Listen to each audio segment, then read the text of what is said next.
নমস্কার বন্ধুরা, আজও চলে এলাম নতুন একটি গল্প নিয়ে। গল্পের নাম ডাক্তারের অভিশাপ।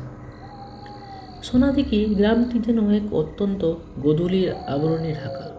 তার সরু মাটির রাস্তাগুলো দুপাশে প্রাচীন আম গাছ দিয়ে ঘেরা।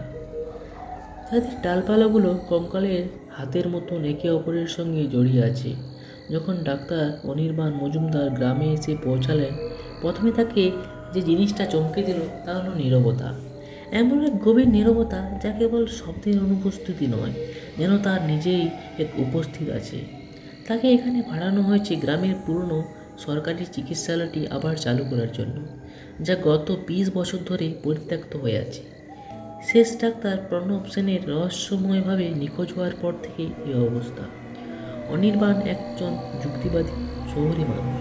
গ্রামের মানুষের কুসংস্কারের জন্য সতর্কবাণীগুলোকে উড়িয়ে দিলেন। তারা বলেছিল চিকিৎসালয়টি অভিশপ্ত।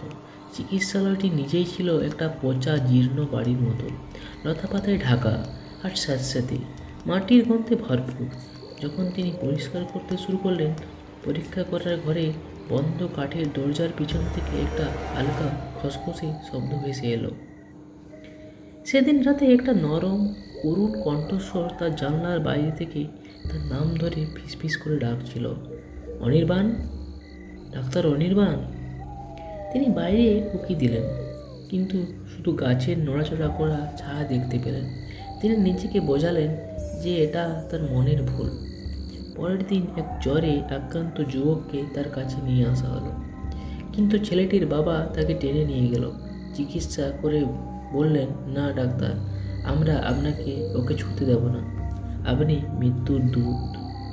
অন্য একজন গ্রামবাসী অনির্বাণকে ফিসফিস করে বললেন যে ডাক্তার প্রণব ছিলেন একজন শয়তানতান্ত্রিক, যিনি তার জাদুবিদ্যায় শিশুদের ব্যবহার করতেন এবং তার আত্মা একটি অশুভ ভূত।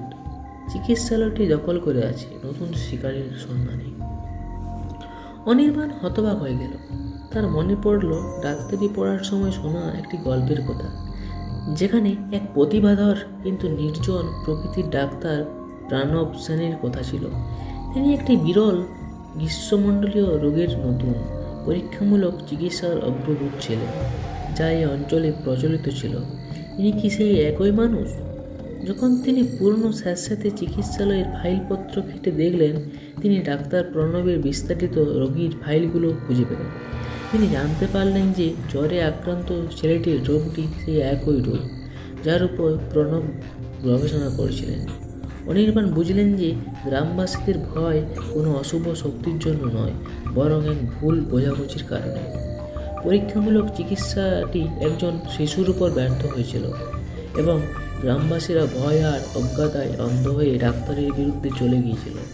তারা তাকে একজন নিরাময়কারী হিসাবে নয়, বরং একজন তথ্য হিসেবে দেখেছিল। সে রাতে আবার ভুতুড়ে কণ্ঠস্বর ফিরে এলো, তখন এক হতাশ কান্না, ওরা আমাকে বিনা কারণে মেরে ফেললো, আমি শুধু নিরাময় করতে চেয়েছিলাম। পরদিন সকালে সোনাদিঘিতে এক বিশাল ঝড় এলো এবং গ্রামের মোড়লের ছেলের উপর একটি গাছ পড়ল। সে গুরুতর আহত হলো।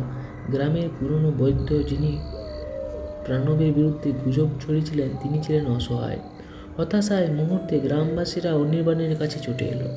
তিনি জানতেন তাকে দ্রুত কিছু করতে হবে। তিনি প্রণবের গবেষণাকে পথপ্রদর্শক হিসেবে ব্যবহার করে ছেলেটির চিকিৎসা করলেন এবং সফলতায় তার জীবন বাঁচালেন।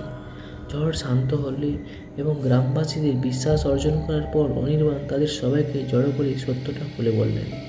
তিনি তাদের প্রণবের ফাইলগুলো দেখালেন, যা তারা নিঃস্বার্থ আত্মত্যাগের প্রমাণ দিচ্ছিল। তিনি ব্যাখ্যা করলেন যে পুরনো বৈদ্য তার নিজের অবস্থায় রক্ষা করার জন্য মিথ্যা ছড়িয়েছিলেন। গ্রামবাসীরা অনুতাপে ভরে গেল। তাদের কুসংস্কারে জায়গা নিল লজ্জা আর শোক। সে রাতে অনির্বাণ চিকিৎসালয়ের বাইরে একটি স্বচ্ছ মূর্তি দেখতে পেল। তিনি ছিলেন ডাক্তার প্রণব, যার মুখ ছিল শান্ত।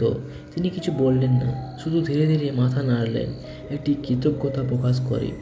ভোরের প্রথম আলো যখন মাটিতে পড়ল, মূর্তিটি বাতাসে মিলিয়ে গেল এবং অনির্বাণের আসার পর প্রথমবার সোনাদিঘির গ্রামের নীরবতা ভেঙে একদল পাখির কলরব শোনা গেল। অভিশাপ অবশেষে ভাঙল।